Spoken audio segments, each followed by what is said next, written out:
जय भोलेनाथ। प्रिय श्रोताओं, श्रावण मास की इस पावन बेला में आप सभी शिव भक्तों का हार्दिक स्वागत है।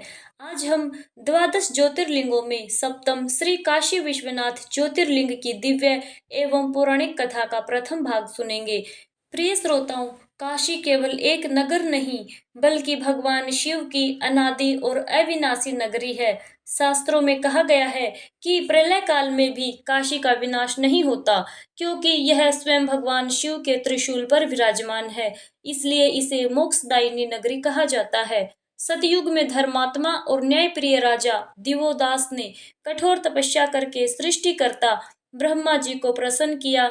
जब ब्रह्मा जी उनके सामने प्रकट हुए तब उन्होंने कहा, वत्स दिवोदास, मैं तुम्हारी तपस्या से प्रसन्न हूँ, वर मांगिए। राजा दिवोदास ने विनम्रता पूर्वक कहा, हे पितामह, मैं चाहता हूँ कि काशी नगरी में धर्म और न्याय के अनुसार राज्य करूं। जब तक मैं शासन करूं तब तक कोई देवता मेरे राज्य में हस्तक्षेप न करे, जिससे मैं निष्पक्ष रूप से अपनी प्रजा की सेवा कर सकूं। ब्रह्मा जी ने कहा, तथास्तु। ब्रह्मा जी के वरदान के कारण देवताओं को काशी छोड़नी पड़ी।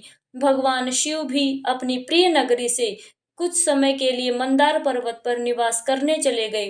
यद्यपि वे काशी से दूर थे, परंतु उनका हृदय हर क्षण अपनी प्रिय नगरी में ही लगा रहता था। इधर राजा दिवोदास के शासन में काशी दिन प्रतिदिन समृद्ध होती गई। प्रजा सुखी थी, धर्म की स्थापना हो रही थी और चारों ओर शांति का वातावरण था। राजा न्यायपूर्वक शासन करते थे और किसी के साथ अन्याय नहीं होने देते थे। कुछ समय बाद भगवान शिव ने माता पार्वती से कहा, हे देवी, काशी मेरी सबसे प्रिय नगरी है, उसके बिना मेरा मन कहीं नहीं लगता। अब समय आ गया है कि मैं पुनः अपनी काशी नगरी लौटूं। यह कहकर भगवान शिव ने सबसे पहले 64 योगिनियों को काशी भेजा। उन्होंने आदेश दिया, तुम सब काशी जाओ और ऐसा उपाय करो कि राजा दिवोदास स्वयं इस नगरी का त्याग कर दें।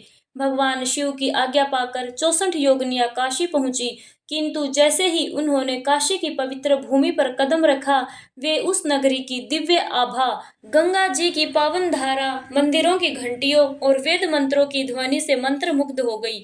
योगिनियों ने सोचा, यह नगरी तो स्वयं शिवमय है, ऐसी पवित्र भूमि को छोड़कर वापस कैसे जाएं? धीरे धीरे वे सभी काशी में ही निवास करने लगी और भगवान शिव के पास वापस नहीं लौटी। जब बहुत समय बीत गया और योगिनियां नहीं लौटी, तब भगवान शिव ने सूर्य देव को बुलाया और कहा, हे भास्कर, तुम काशी जाओ और वहां की स्थिति का पता लगाकर शीघ्र लौट आओ। सूर्य देव काशी पहुंचे। उन्होंने गंगा जी के दर्शन किए, भगवान शिव का ध्यान किया और काशी की अद्भुत महिमा का अनुभव किया।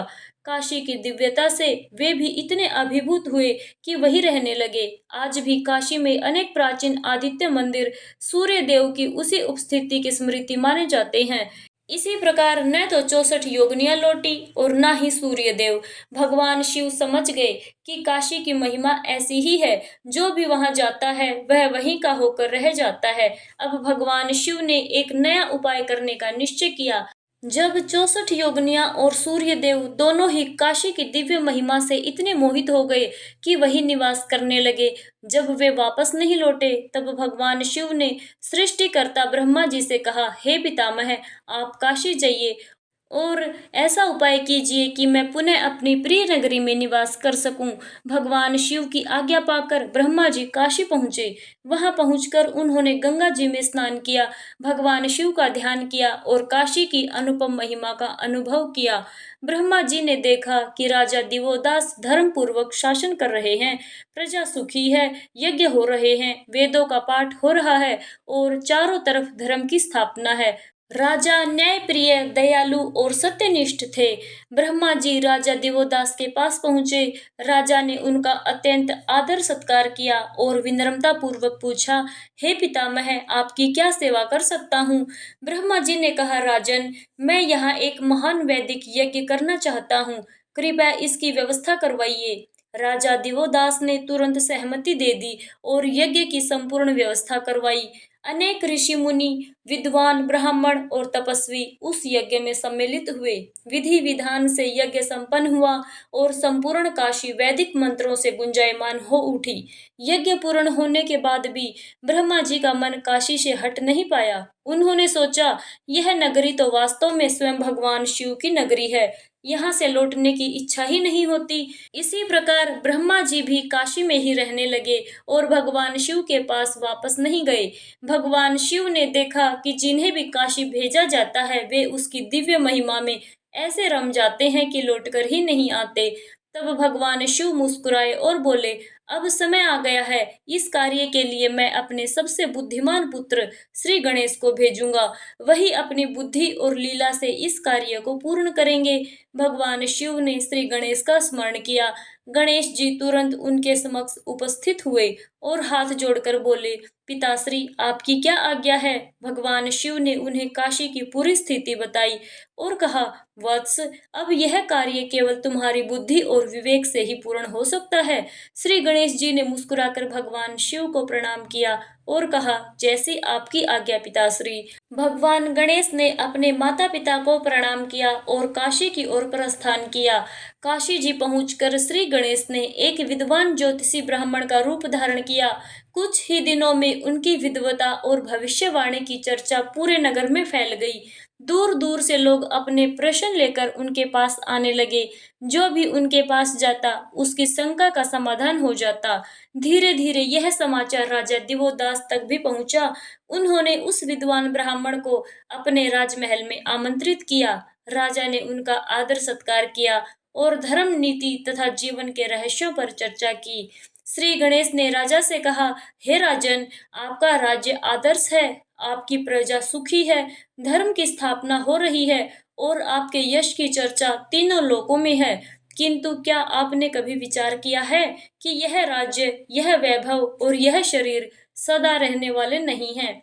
राजा दिवोदास कुछ क्षण मौन रहे।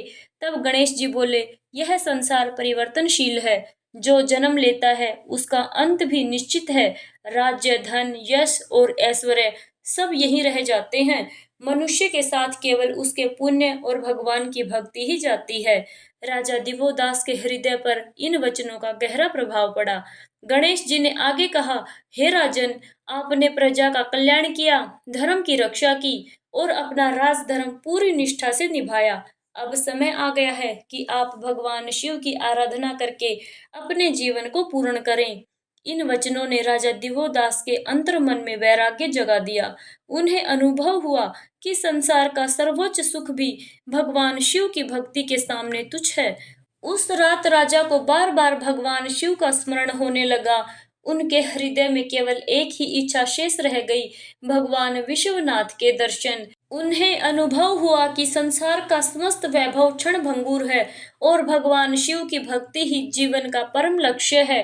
प्रातःकाल राजा दिवोदास ने अपने मंत्रियों, ऋषियों और प्रजा को राजसभा में बुलाया। उन्होंने अपने योग्य पुत्र को राज्य का भार सौंपते हुए कहा, मैंने अपने सामर्थ्य के अनुसार प्रजा की सेवा की है। अब मेरा जीवन भगवान शिव की आराधना के लिए समर्पित है। समस्त प्रजा की आंखें नम हो गई। सभी ने अपने धर्मात्मा राजा को प्रणाम किया और उनके निर्णय का सम्मान किया। राजा दिवोदास गंगा जी के तट पर पहुंचे। वहां उन्होंने स्नान किया, पवित्र भस्म धारण की और एकांत स्थान में बैठकर ओम नमः शिवाय मंत्र का निरंतर जप करते हुए भगवान आशुतोष की कठोर तपस्या आरंभ कर दी। कई दिनों तक उन्होंने अन्न जल का त्याग करके केवल भगवान शिव का ही ध्यान किया। उनकी भक्ति, विनम्रता और समर्पण से तीनों लोग प्रभावित हो उठे। अंततः एक दिन संपूर्ण काशी दिव्य प्रकाश से आलोकित हो गई। आकाश में देवताओं ने दुंदुभियां बजाई और पुष्पों की वर्षा होने लगी। उसी समय भगवान महादेव, माता पार्वती, श्री गणेश, भगवान कार्तिकेय तथा अपने समस्त गणों सहित राजा दिवोदास के सामने प्रकट हुए। भगवान शिव ने स्नेहपूर्वक कहा, हे राजन, तुमने राजधर्म का पालन भी पूर्ण निष्ठा से किया है और अंत में मुझे ही अपना सर्वस्व मानकर मेरी शरण ग्रहण की। मैं तुम्हारी भक्ति से अत्यंत प्रसन्न हूँ। राजा दिवोदास ने भगवान शिव के चरणों में दंडवत प्रणाम किया और कहा, हे प्रभु, मुझे किसी राज्य, स्वर्ग या वैभव की इच्छा नहीं है। मुझे केवल आपकी भक्ति और आपके चरणों में स्थान प्रदान कीजिए। भगवान शिव ने प्रसन्न होकर कहा, तथास्तु, आज से तुम्हें मोक्ष की प्राप्ति होगी और तुम मेरे परम धाम को प्राप्त करोगे। इसके पश्चात भगवान शिव ने अपनी प्रिय काशी नगरी में विश्वनाथ ज्योतिर्लिंग के रूप में पुनः प्रतिष्ठित होकर घोषणा की, जो भी भक्त श्रद्धा, विश्वास और भक्ति से काशी में मेरे विश्वनाथ स्वरूप का दर्शन करेगा, मेरा पूजन करेगा और धर्म में जीवन व्यतीत करेगा, उस पर मेरी विशेष कृपा होगी। तभी से भगवान शिव श्री काशी विश्वनाथ के नाम से संपूर्ण विश्व में पूजित हैं। काशी को मोक्षदायिनी नगरी और विश्वनाथ को मोक्षदाता महादेव कहा जाता है। बोलिए श्री काशी विश्वनाथ भगवान की जय। हर हर महादेव।